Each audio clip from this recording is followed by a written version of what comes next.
I'm sharing my screen again, and we are just going to learn right now how to add that secure Zoom link to your Canvas courses, okay? So what I want you to see is that we can do it a couple of different ways, okay? So I'm just going to go into one of my classes today, okay? And you have the option to do it many different ways, but we do recommend that you add it on your course navigation. So if you notice right over here, there's a Zoom virtual classroom link that the kids can click on, and it will open a window for them to get into the Zoom meeting. Doing it this way takes 2 steps. So maybe for the older ones, this will be the way to do it. But we've seen other teachers with the little ones, with elementary, just basically working with buttons and adding a button where they basically will just come in here and click, and then it will take them to the Zoom meeting. So how do we set this up? It's very, very simple, okay? So what we're gonna do is we're gonna go back to ClassLink.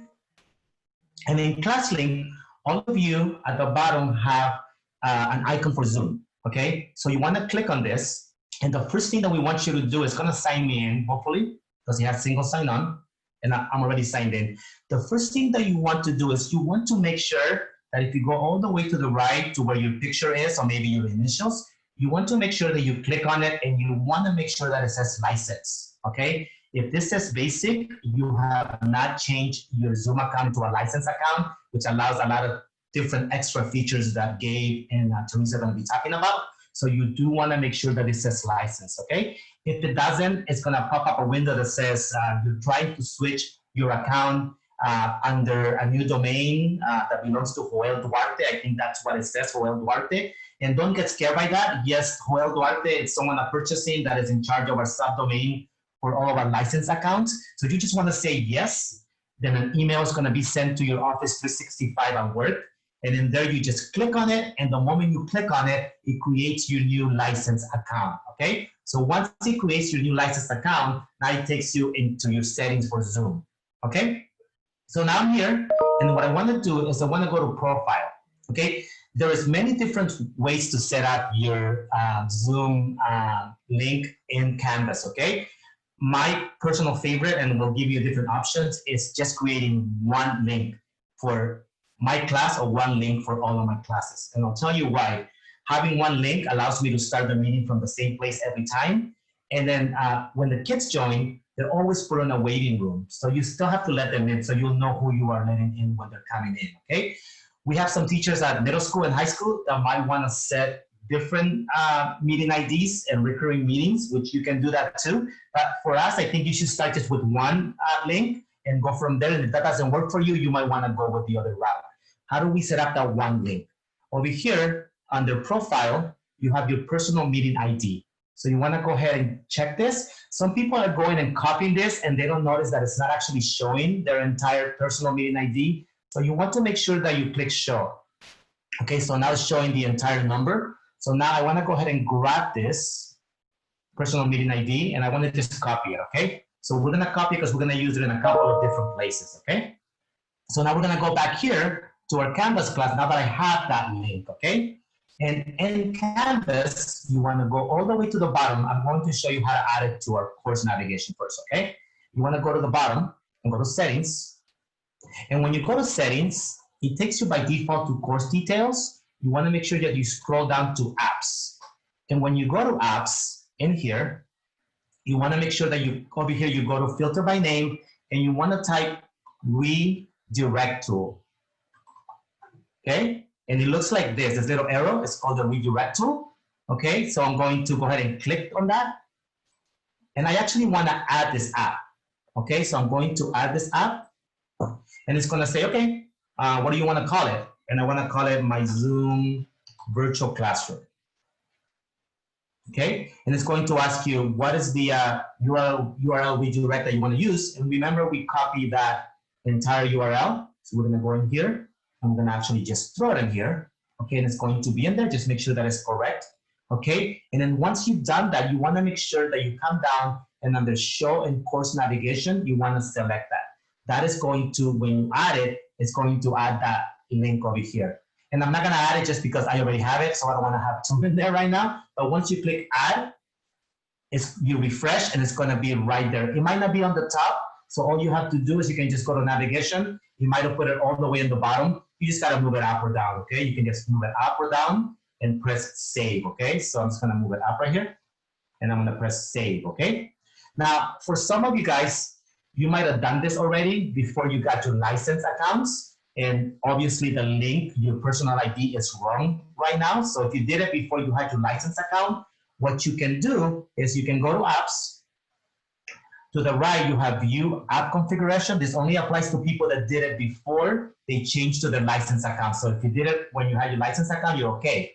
But if you did it before, it's not going to work right now because you have a brand new account. So go to view app configurations, click on it, and you're gonna scroll down and notice that your Zoom virtual classroom is at the bottom. It might be in the middle, it's at the bottom for me. You wanna click on settings and you want to edit. Again, this does not apply to everybody, just to people that did it before they have switched to license account. Edit, it's going to open this window right here. And notice how you don't wanna change anything up here, but the URL might be incorrect if you did it with your basic account. So you wanna just go ahead and grab it, delete it, and add the new direct personal direct ID that you have that you copied before, and you want to submit, and it's going to change it for you. Okay, so that's how you would do that in case you did it before. Now, how do we add it to a button? So I'm just gonna go home, okay, and then I want to add it here. I'm going to edit this really quick. Okay, we'll talk about this later on, but it's kind of a nice tool to just scroll down so it makes it bigger for your rich content editor. But I want to put it here, okay? So let me get rid of that image right now, okay? So that's where I want to put it. So I'm going to go in there and click inside of it, and I'm going to go ahead and say I want to add an image there. So I'm going to go up here to my rich content editor, upload an image, okay? You can drag it. I like to just click. It makes it easier for me, okay? And I want to add something, okay? I know this one says Zoom, so let me find the one that says Zoom really quick, just so we use the right one. Okay, I'm just gonna find the file really quick. Again, if you had it on your desktop, you can just grab it. For me, it's gonna be in here somewhere. Okay, here it is. So I'm just gonna go ahead and use that one. So I'm gonna say yes, that's the one I wanna use. Submit. It's going to put the picture in there. And now that the picture is in there, I just wanna click on the picture, go up here, and notice how you have a place to do an external link. Okay, we'll talk later on about course links and how to link those, but I'm just gonna go to external link. And then here, I'm going to throw that personal meeting ID that I had before, okay? And I'm going to add done, okay? So now the link, make sure that you save. And now the link works in two different places. You can have it on the Zoom virtual classroom on your course navigation, or you can also have it as a button, okay? So that's the way you add it. And hopefully, I know there might be questions. We're gonna answer them at the end today. Go ahead, Gabe. Thanks, sir. Give me a moment to... Thanks, sir.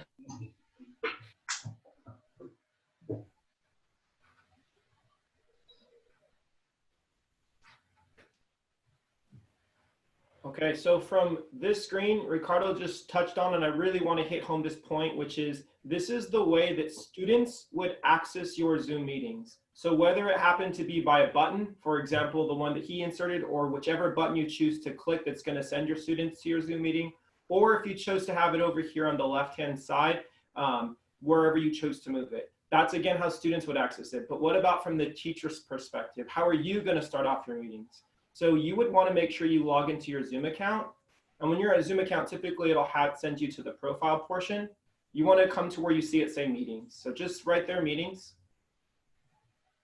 And depending upon how you scheduled your meetings or how you structured it, it would be one of two different ways that you would access it. If you did the route that Ricardo had just shown, which is using your personal meeting room, you would just come to where it says personal meeting room, and you would start that off from there, okay? Start meeting. However, if you didn't start it that way, maybe you're setting individual different meetings with login passwords, then maybe you would go to upcoming meetings. And from here, you would see whatever meetings may have been scheduled and you'd start the meeting there. So again, from the teacher's perspective, you're not accessing your Zoom sessions through Canvas. You're going through Zoom, and one of two ways, either going to the personal meeting room and clicking on start meeting. And most likely, if you went ahead and followed Ricardo's directions, that's how most people would access their meetings. Or if you chose to have individual meetings that you designated for certain, either, for example, periods or different days for different groups of students, then you would go ahead and start those scheduled meetings here from your upcoming meetings that you had pre-scheduled. So those are the two different ways, from the student perspective through Canvas or the teacher's perspective through Zoom.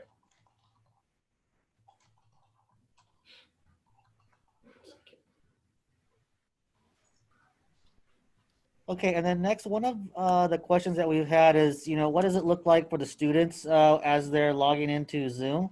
So I'm going to kind of show you, I logged in as a student, and we'll show you how that looks. Let's see, just show my screen. Share that. And let's see, there we go. Okay, so as your students logging in, they're going to kind of get the same, prompt that, open up Zoom meetings. They might see this. And I think Ricardo said it opened up in like a new tab. So you should see like a new tab open up for your students. But as it's opening up, they're just waiting for you to let them in. Okay, and then as a teacher, you've let them in. They're waiting for you in the outside, room. And then they'll be let into the meeting. They should see, your screen going. Just kind of takes a second.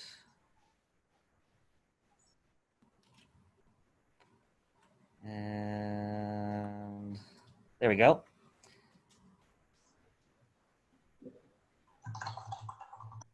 And then also, if your students are kind of messing around, or maybe they they change their name on you, and there's a setting where you can stop them from changing their name. You might have to boot them back out to that waiting room. And so that student was messing around, and now they're back out to the waiting room, and you can send them personal messages when they're inside the waiting room. And that should pop up in just a second of how that looks.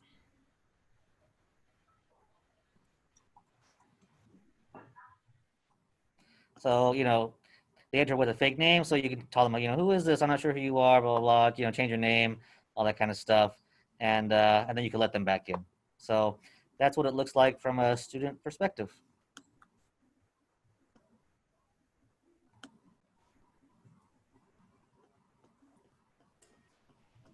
All right, let me just get back on track here.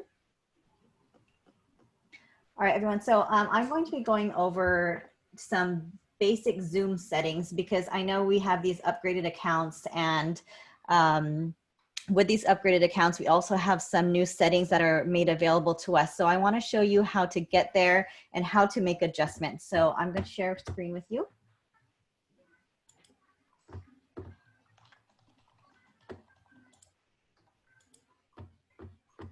All right, just checking if everyone sees that. All right, so when you enter Zoom through ClassLink, you'll end up right here. And these are settings that you don't have to go to very often. You probably will just set it up now. And if there's something you want to tweak, you can go back to it later. But these are general settings that you will probably just do once and not have to worry about them, okay? So first of all, we'll just start on here on the left. So in your profile, obviously you could add your thumbnail here. So whenever you turn off your camera, your thumbnail shows, so you could change that. For those of you who are using one link for all of your students to get on, sorry. Oh, can everyone hear me? Am I muted? You're good. Okay, sorry. I have 3 screens. I'm so confused right now. Okay. Anywho, back on track. Okay, so if you're using that one link for everyone, again, just make sure you show this whole thing. We had a few teachers the last few days emailing us, telling us it wasn't working because they were highlighting this shortened link and it wasn't working. So make sure you show the whole thing before you actually highlight it and paste it into Canvas, okay? Just another note. And so here's something new with our upgrade, personal link. So I'm gonna show you, you can customize your link to end with whatever you want as long as it's not already taken. This just makes it easier if you use the same link when you're talking to colleagues or anyone else that are not the students, because we ask you not to use this with the students because we're going to direct them through Canvas. But this is not necessary. It's just another feature for convenience that you can create this personal link. Okay. I'm not going to go through everything. Let me just go to the next part.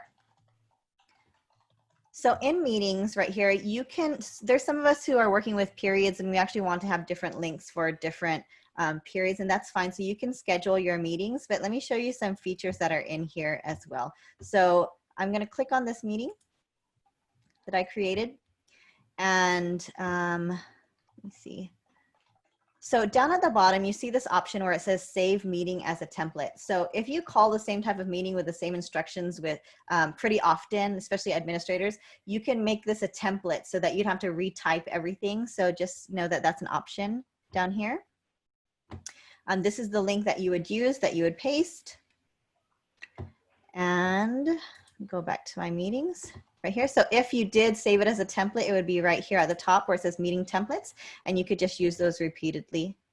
Okay, and for those teachers who are using, this was mentioned earlier, for those who are using only one link, this is how you would start your meeting right here, personal meeting room and start meeting. Okay, all right, so I'm gonna go out. Oh, one thing that I didn't mention, let me see. Oh, right here. Okay, so when you're in a meeting, there are different places where you can create those polls, like what Ricardo had done with us earlier at the beginning.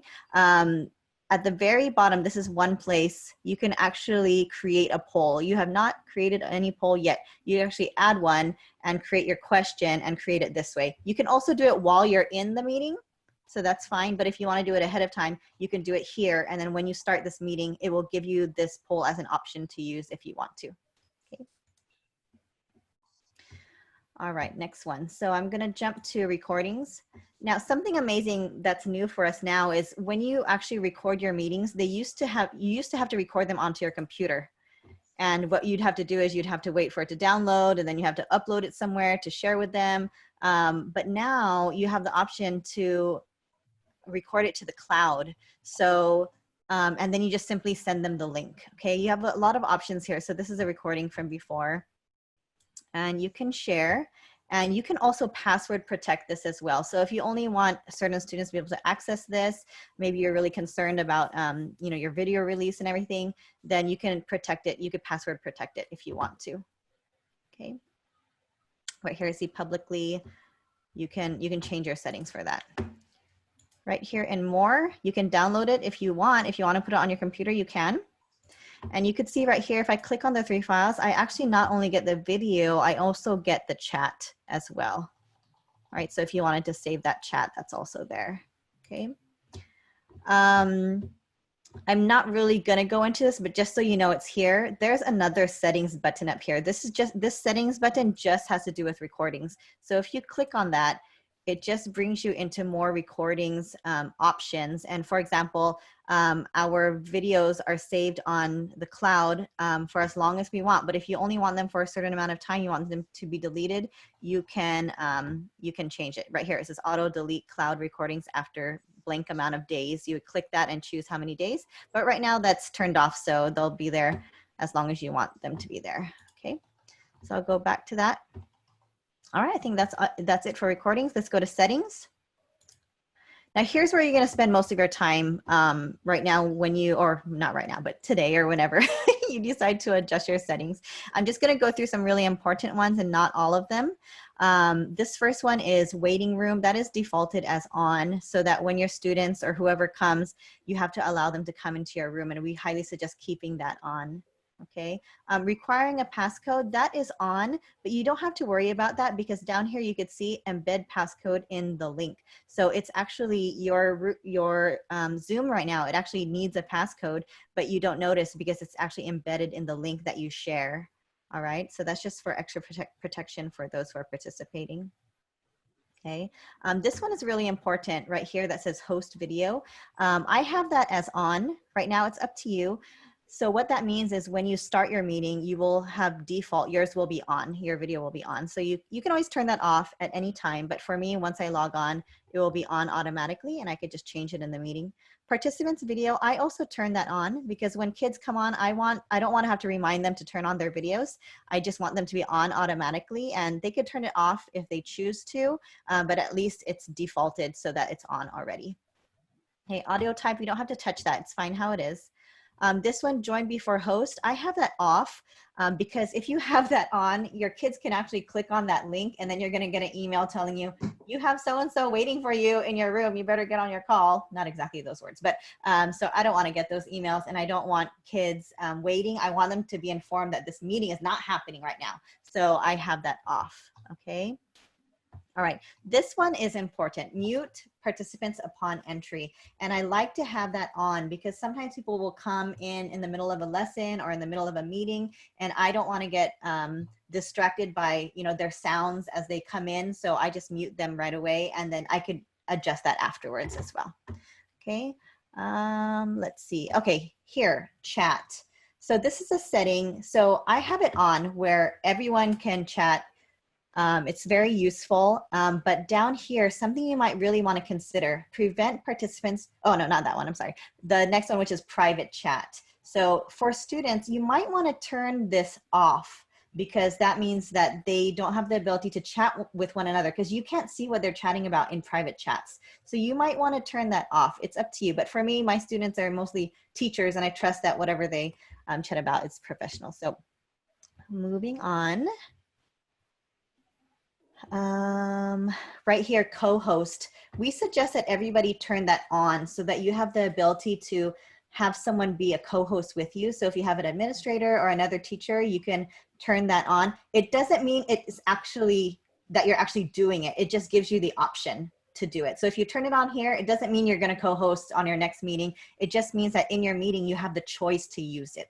So turn that on, okay? Polling is all. But if I could just ask real quick, if we have a sub coming and they're using Canvas, do we? I'm sorry, I didn't. If we have a sub that's going to be using our class, because I know we haven't really talked about that, but in the event we have a sub, would they need that co-host on, or would they just use our account? I think Tex, can we research that a little bit and address it later? Sure. Actually, it's going to be on the bottom of the settings where you are. So when you get to it, we can probably just kind of mention it. Okay. If I forget, can you get back to it? Yeah. Sure. Thank you. Yeah, I can. Yeah. All right. So polling as well. You're going to want to turn that on. And again, you don't have to use it, but at least you have the option to use it when you're in your meeting. So turn on polling as well. These are annotation and whiteboard settings. You could just choose according to what you prefer. This one right here, allow remove participants to rejoin. I have that off. When you actually remove a participant from your meeting, Zoom thinks that you don't want them there and they can't just keep coming back. But you can turn that on if you want because you have to let them in anyway. So that's up to you. Okay, this one, breakout rooms. We suggest also turning that on so that you have the ability to use that in your call as well. So turn on breakout rooms. Second, I mentioned something there. Go back there. So for some of you guys that are trying to turn on breakout rooms, you're turning it on and it's saying, I cannot do it because remote support is turned on. Just right under it, it says remote support, just turn that off, and then you'll be able to turn on breakout rooms. So good point. So this one, he's referring to this one called remote support. If I turn that on, it will turn this off. So just know if you're like, oh, I want to use one-on-one remote support, as soon as you click that, this will be removed. So I think if you have to choose between the two, breakout room would be the way to go. So good point. Thank you, Ricardo. Yeah, by default, it's remote support right now. I'm not sure why. Yeah, so watch what happens. If I do that, it turns off. So you're going to have to turn that off and turn this back on. There you go. Okay. All right, let's continue. See if there's anything else I wanted to cover. Ricardo, did you want to mention that point here before I go to my next section? Or can we save that for questions? I don't know. Yeah, we can save it for questions later on if you want to. Okay, you're already here. Go ahead. It's all the way to the bottom. I think you have to go down a little bit more. Here we go. So schedule privileges right here. So this allows you to give someone else, maybe an administrator, the ability to schedule the Zoom meeting for you. So when you do that, that creates, if you click on there, and then they have to have a licensed Zoom account like we do, but you could add your administrator there, and now they can create that and provide that for the staff so they can start a Zoom meeting if you wanted to do it that way. And I know we'll make a video for that too. Yeah, but that's where it is. Thank you. All right, so I'm going to go ahead and move on. Now I'm going to be talking about how to actually use the features inside a Zoom meeting. So I have that recorded because it doesn't allow me to share screen with the actual settings showing. Go ahead. Teresa, should we mention reports for attendance in there? Go ahead, Ricardo. Yeah, I think you should have it. If you go back, if you go down to the reports, Teresa, you can do it. Go ahead and go to reports on the bottom. Yeah, in there, you have the option for usage. And if you click on usage, just so you know where it is, okay? Okay, in here, it should show you, if you have any data, how long the students were there, how much time they spend in your meeting, and so on and so on. You can see all that data right there. Maybe later on we can show you what it looks like on my screen right now. Since I'm hosting, she doesn't have it on her reports right now. But it will be right there. Go ahead and share screen, Ricardo, since we're already here instead of jumping around. Sure. So all you did was, again, go to reports. So let's say that you did a class yesterday, right? And you want to make sure that you know exactly how long the kids were there. You go to usage. Okay. This is our live PD right now, 944 yesterday and today. But if I went to maybe this meeting right here, and I click on it, it will actually give you some good dates on how much time people were in here, how long they spend, and so on and so on. So you can have this as a record of the list of the 25 students and how long they were in your meeting. Okay, and you can export this too. Go ahead, Teresa. Okay. Does everyone see that? Okay, here we go. Crossing our fingers, everyone.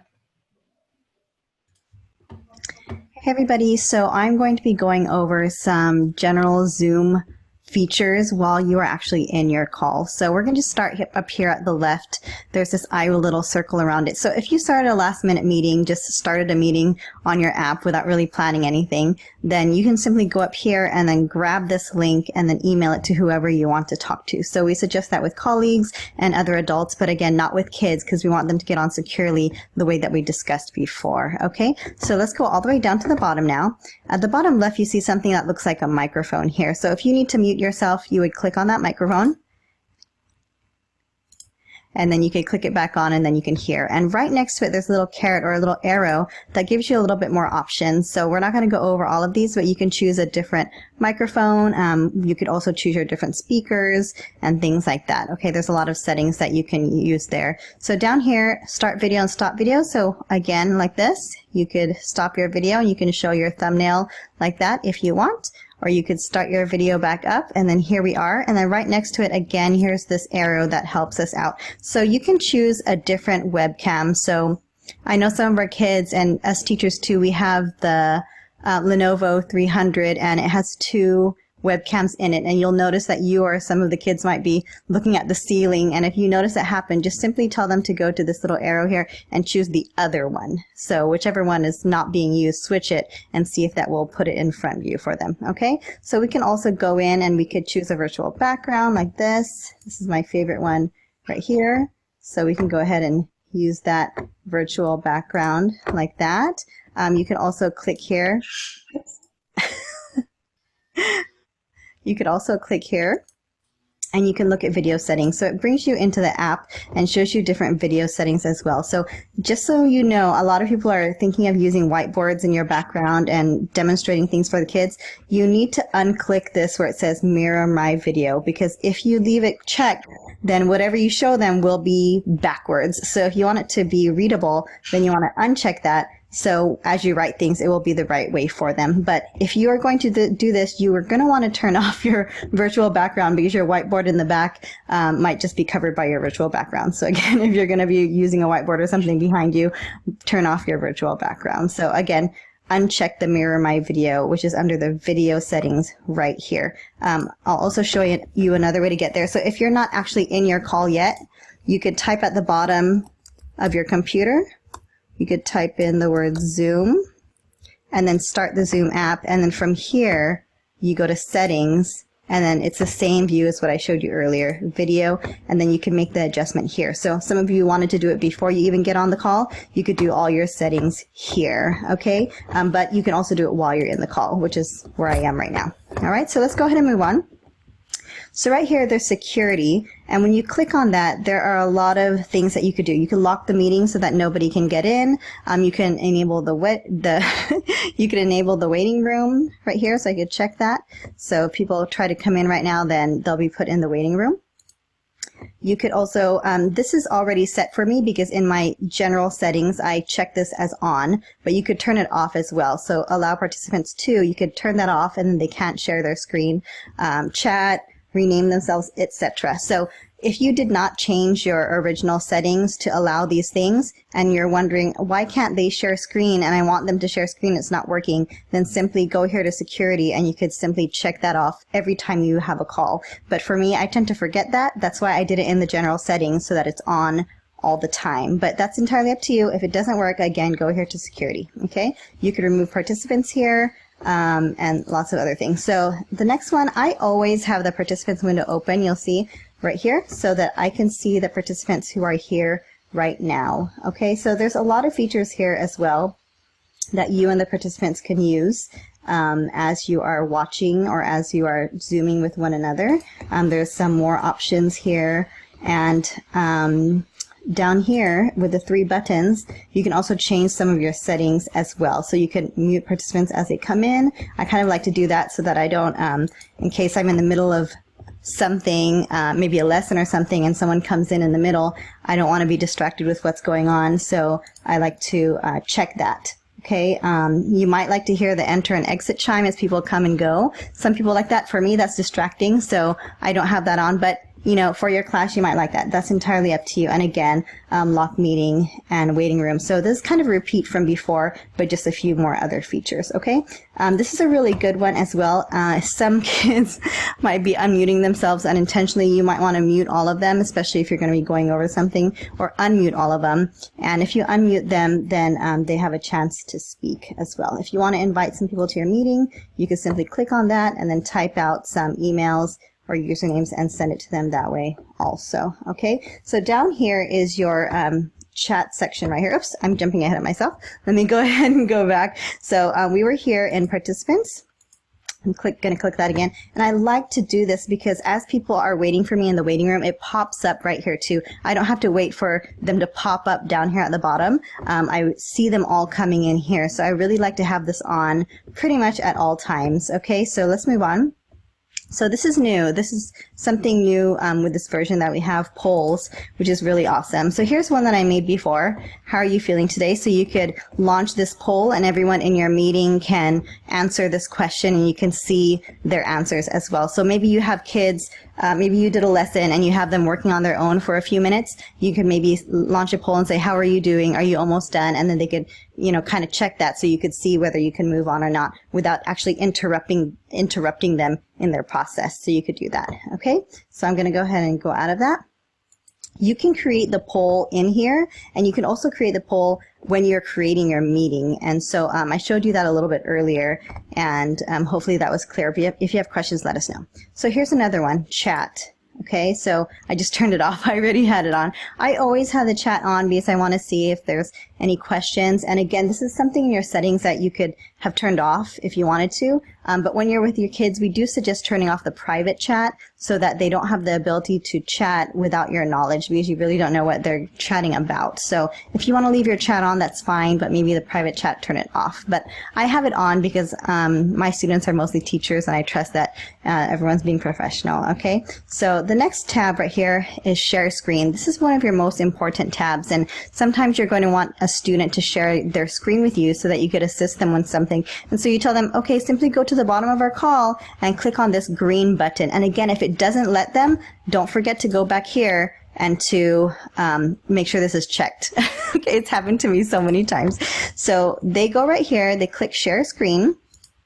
And from here, they have some choices. So they can share screens about anything pretty much, but we do suggest always to use the first one because that's sharing everything on the screen and not just a window, because maybe you wanted them to look at a different window and they're wondering why you can't see it. So I suggest choosing screen, okay? And if you're sharing a video with them, then we should use share computer sound and optimize screen for video clips. So I click this and this because you might wonder, oh, I'm trying to show them a video and they can't hear it. But if you want them to be able to hear it while you're sharing screen, please make sure you check these off, okay? So I'm just gonna, I'm actually gonna share with you right now because I'm doing a video. But you also have options here. There's a little arrow next to it. And you can choose whether one can share screen at a time, or if you want multiple people to share screens at once, maybe you want to see what everyone's working on, you can do that as well. And there's also advanced options we're not going to get into. But again, every time you see this little arrow, that's just more options for you. So feel free to kind of explore there. Okay. So this one is really important as well, this record button. So if you hit record, then of course you're going to start recording, and depending on your settings, it can save to your computer or to the cloud. Okay. So we discussed that a little bit earlier. And this next one is breakout rooms, which we will actually go over in the next section. Okay, so down here is reactions. If you have this turned on in your general settings, and you can click on that, and your students or you can just do the clap or a thumbs up. So instead of asking people to respond and wave, they can also just respond this way. I'll click on it, and you can see it shows up right there. So you see, are you ready to go on? And they can click on that. Okay, so lots of great options there. Okay, so we already talked a little bit about this part over here in your participants list, but down here we're in our chat. So if you're chatting with everyone, of course, everyone is going to see. If you want to chat with particular people, you just choose, and then only they will see it. Okay, again, we don't suggest this with the kids, but again, that's entirely up to you. And every time you see these 3 dots, you also have other options as well. So we're going to click on that. And participant can chat with no one, host only, everyone publicly. So you can choose, again, the settings of your chat here. Okay, so I'm going to go ahead and move up to the top.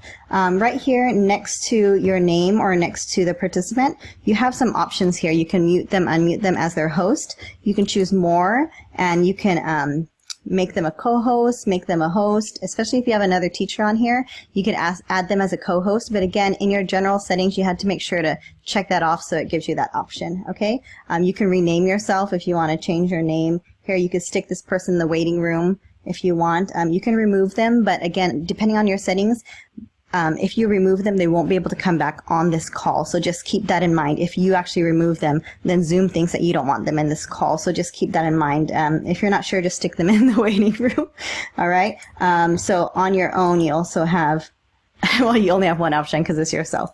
So I'm going to talk to you a little bit about what's here at the top of your screen. So if you click on this one, it says enter full screen. If you click that, then everything here on the right disappears, and you just end up with a big screen right here. Okay.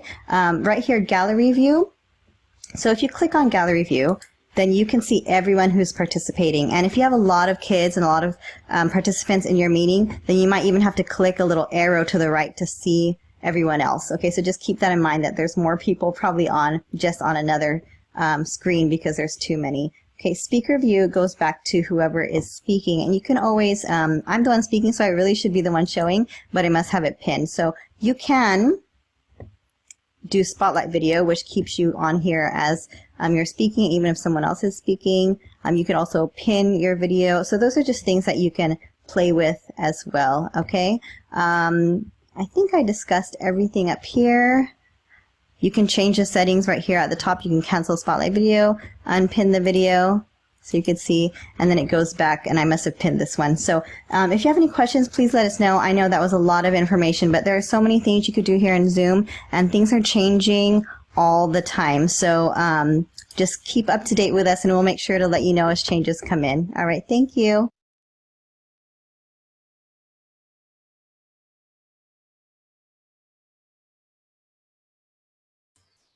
All right, so thank you for watching that entire thing. I wanted to apologize just quickly. My speaker was off, so I didn't realize if someone was speaking earlier. I apologize if I talked right over you, but hopefully your question or concern was addressed. And if you have any other questions, feel free to leave it on the link. So I apologize, I wasn't listening.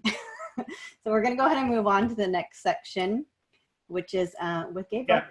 I'm going to touch on some additional features that are inside of Zoom, but one of the things that we started to hear, at least I received a few emails with regards to, is the virtual backgrounds. And I just want to make sure we reiterate the point that if you are in fact wanting to use a virtual background, that you do your very best to have a solid color background. I know it does say in the features that you do not need a green screen. While that totally enhances the background image if that's what you're wanting, we just really want to make sure you understand that if, hey, my picture is blurry in the background, I can see portions of my face missing or portions of whatever in the background.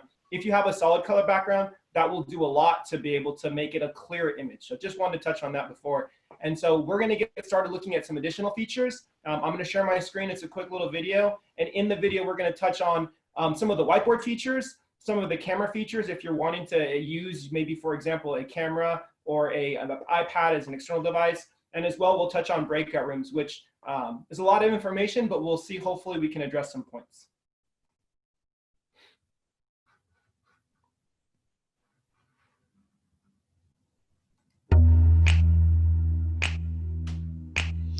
The first thing we're going to do is take a look at some of the features in Zoom. if you can see here, I went ahead and joined my own meeting. So we have 2 of myself so that I can be able to show you what it's going to be able to do in terms of ability controls from the teacher's perspective. So first thing we're going to do is come over to where it says share screen. This is a button you'd use for several other different features, but this is where we would come for the whiteboard. So I'm going to click on whiteboard and I'm going to click share. And just like anything else, whatever thing I do here, I'm going to see show up from the perspective of my students or any of the users that are attending my meeting. So I'm going to draw some things here, pretty simple, and this is pretty straightforward like anything else here you've done with virtual whiteboards. So I'm just going to real fast come up and I have 1/2 plus, and we'll say plus 2/4. And then we're going to see what happens for my students, because again, people do have the ability, as it's currently set up, to be able to annotate or write on this, and we'll all see the same thing. So my student or myself who's joined the meeting can come over to their meeting and they have the ability to go ahead and annotate on this.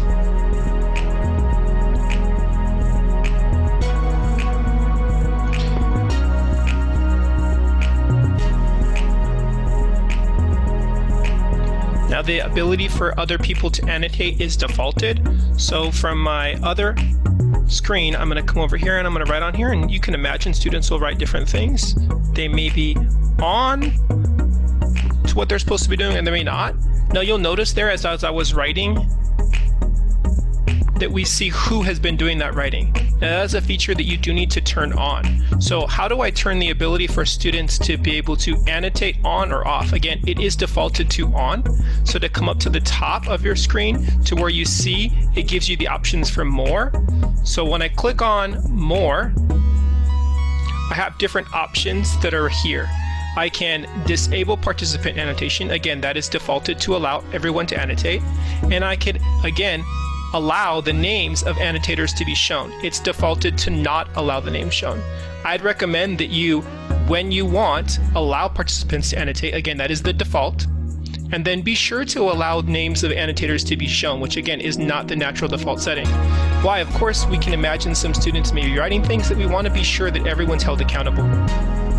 So again, students have the ability to interact with this whiteboard and things will be saved. You can add text to it. You can add a variety of features. What is the value?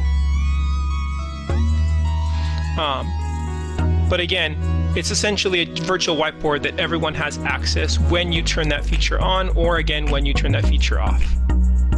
Now, there are some other things that you can do here from the share screen. A lot of people are wanting to be able to use their own projectors or their own Elmos, document cameras, and you may have that or you may not have that set up. If you don't have that set up, some of the other options, I'm going to go ahead and end that share here. The other options you have is to come over to where it says screen share, and you'll notice a feature that says iPhone or iPad. Assuming you have access to a device, you can click on this feature with your external device. So I'm going to click on the camera feature, and in essence you have your own Elmo or document camera. With that, you could bring anything into the equation. Now obviously I am holding this, but if you had wanted to do this, I'd suggest you have some type of a shelf or something to be able to keep it there, and you could do any of your writing or annotations.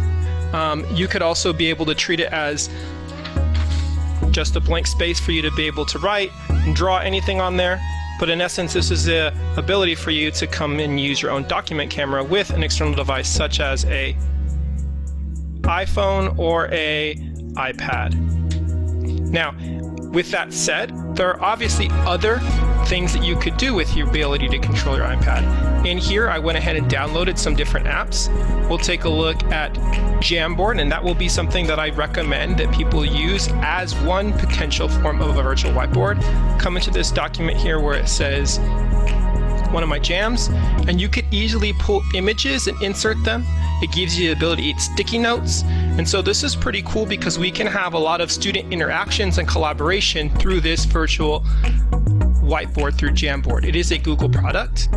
I'm going to go over to my next screen. So obviously that was dealing with integers. We can be able to quick draw some of our simple base 10 diagrams, and then easily I could insert questions just like I could from the Zoom whiteboard I can add a sticky note, and I can add it whatever I want. So I can just say, what number is shown?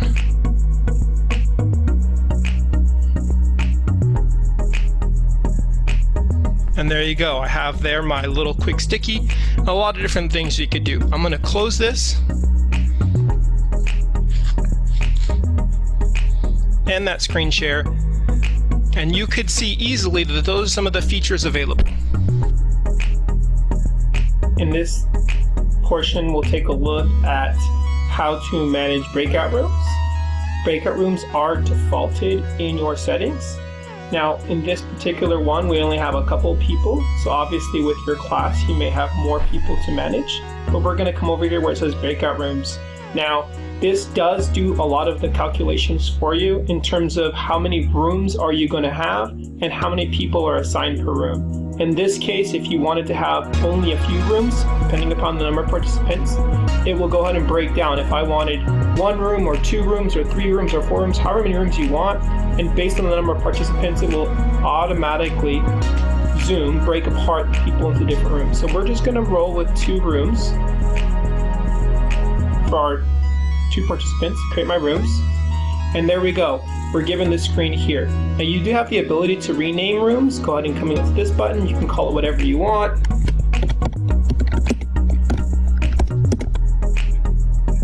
And then the other thing is with your students, you have the ability to manage where people are going to be headed. So when you are managing breakout rooms, what you're really doing is creating separate Zoom meetings so that the students or whoever you place into these meetings or in these separate rooms will only see and interact with people in that particular room. So you unfortunately are not able to see everyone at the same time when they are in these separate rooms. So if you wanted to say, for example, exchange, let's say you wanted this student to exchange with another student, click simply the exchange button, who do you want to exchange them with, and boom, they flip-flop. Let's say you wanted to move a student, so you come up to this person's name and you can say easily, I would like to move this student to whatever room, assuming you have multiple ones that you'd like.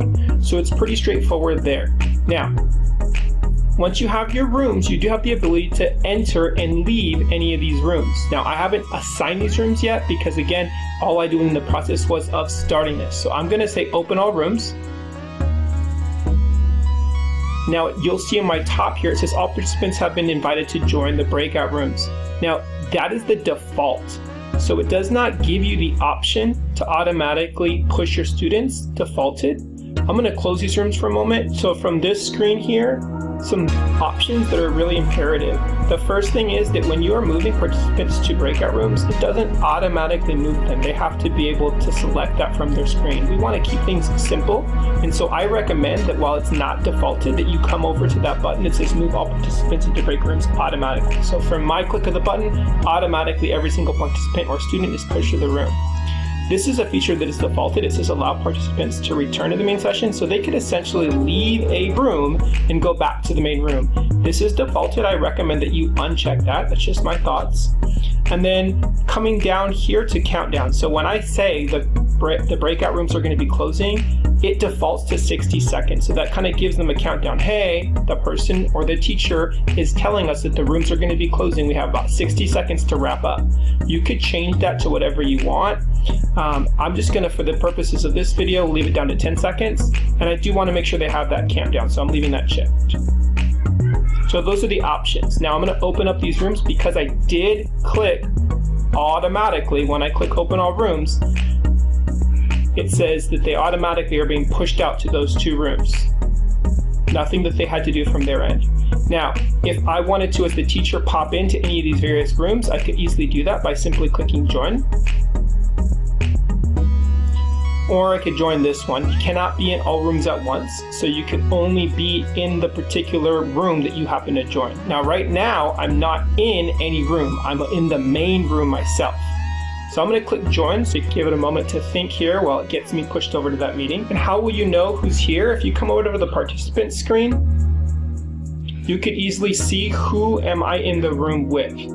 Now, one of the things that I want to note is that when you are in this particular room, participants are not going to see what was ever in the main room.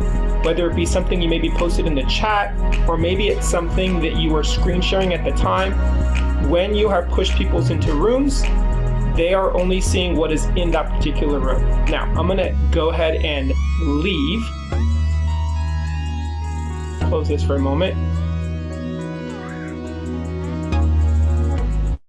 And I'm coming to the lower corner where it says leave room, the breakout room.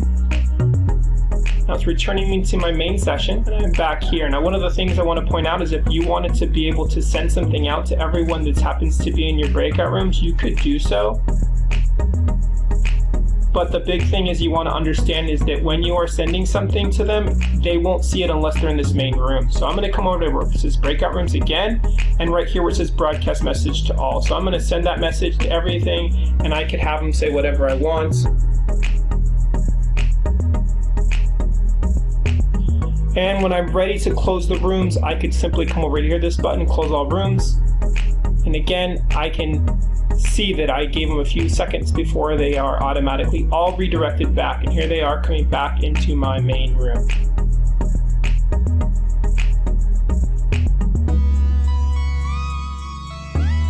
Now, this is us managing breakout rooms through the meeting when we're already in session.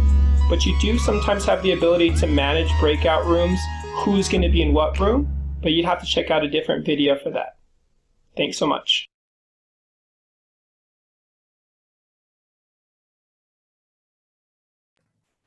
So we fielded some emails with regards to breakout rooms already, and I want to point out a couple things. First off is that obviously that's, as I mentioned already, while you're in the meeting, if you're trying to schedule a breakout meeting ahead of time, right now our students don't have their Zoom accounts just yet, and so you wouldn't be able to set that up with their names. Moving forward in the future, they will, and you would be able to follow the video tutorial. And really, there's just two ways. There's for you to be able to type in each person's name to designate the rooms ahead of time, or you could use, for example, like an Excel spreadsheet called the CSV file, and you'd upload that.